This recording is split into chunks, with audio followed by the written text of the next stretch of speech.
BI Sulsel proyeksi aliran uang keluar periode pemilu 2024 capai 1,26 triliun rupiah.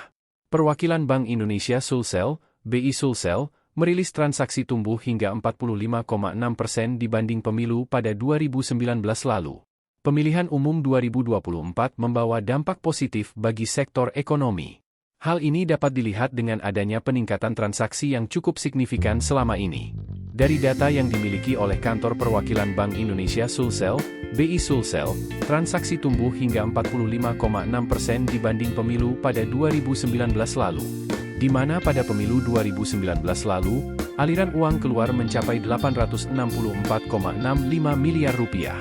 Deputi Kepala Perwakilan BI Sulsel Rudy B. Wijanarko mengatakan bahwa BI memproyeksikan aliran uang keluar, outflow, mencapai 1,26 triliun rupiah selama pemilu 2024.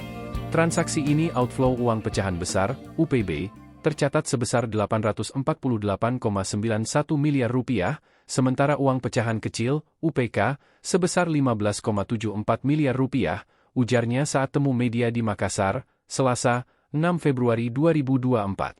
Dia menjelaskan pemilu tahun ini tumbuh positif hingga 45,6% karena disebabkan adanya momen Hari Raya Imlek pada periode yang hampir bersamaan dengan pemilu 2024. Momen Imlek menurutnya memiliki kontribusi yang cukup besar. Download Tribun X sekarang, menghadirkan lokal menjadi Indonesia.